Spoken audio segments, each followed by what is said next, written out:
అండి. ఇంకా చాలా అందంగా రెడీ అయ్యి అయితే వసుధర బ్లూ శారీ కట్టుకొని వస్తుంది. వసుధర బ్లూ శారీ కట్టుకొని రావటం చూసిన రిషి అయితే ఇంకా వసుధరకి వెళ్ళి అలాగే చూస్తూ ఉంటాడు. సరోజ కూడా ఒక్కసారిగా షాక్ అయ్యి వసుధరకి వెళ్ళి అలాగే చూస్తూ ఉంటుంది.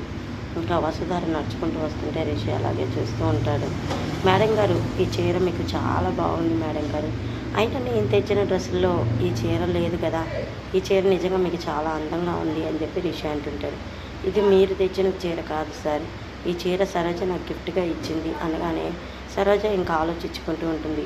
నాకున్న ఈ చీర చాన్నాళ్ళ నుంచి నా దగ్గర పడింది, ఈ కలర్ అంటే నాకు అస్సలు ఇష్టం లేదు, అందుకే నీకు పడేసాను, తీసుకో అని చెప్పేసి ఇంకా సరోజ అన్న మాటలు గుర్తు చేసుకుంటూ ఉంటుంది.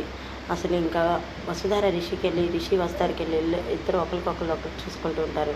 చూసుకుంటూ ఉండగా సరోజకైతే ఒళ్ళు మండిపోతుంది. ఏయ్, అసలు నువ్వు ఇక్కడికి ఎందుకు వచ్చావు, ఏళ్ళు ఎక్కడి నుంచి అని చెప్పి అంటూ ఉంటుంది.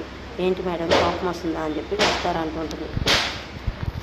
ఇంకా వసుధర అయితే సరోజని ఉరికించడానికి ఆటో ఎక్కైతే ఇంకా రెడీగా ఉంటుంది. అయితే వసుధర ఇంకా రిషికి వెళ్ళి చూస్తూ రిషి వసుధరకి వెళ్ళి చూస్తుంటే సరోజ కడుపైతే మండిపోతూ ఉంటుంది. ఏం చేయాలి, బావ ఏంటి వీళ్ళిద్దరూ ఒకటయ్యేటువంటి నేను ఎంత దూరం చేద్దామంటే అంత ఒకటైపోతున్నారు, ఏం చేయాలని సరోజ ఆలోచిస్తూ ఉంటుంది.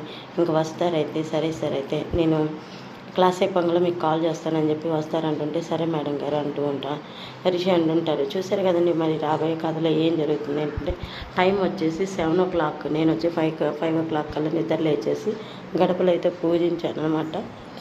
దీపారాజన చేద్దామని వంట చేసి బాబుని పంపించినాక దీపారాజన అయితే చేసుకుంటాను. ఇదిగోండి ప్రతి శుక్రవారం నేను వేసుకునే ముగ్గు అయితే మీతో షేర్ చేస్తున్నాను. ఇదే వేస్తాను, పద్మం ముగ్గు, గడపలు పూజిస్తాను చక్కగా. సో గ్యాస్ అయితే శుభ్రంగా తుడుచుకున్నాను. ఇదండి మినీ బ్లాగ్. నచ్చితే లైక్ చేయండి, సబ్స్క్రైబ్ చేసుకోండి.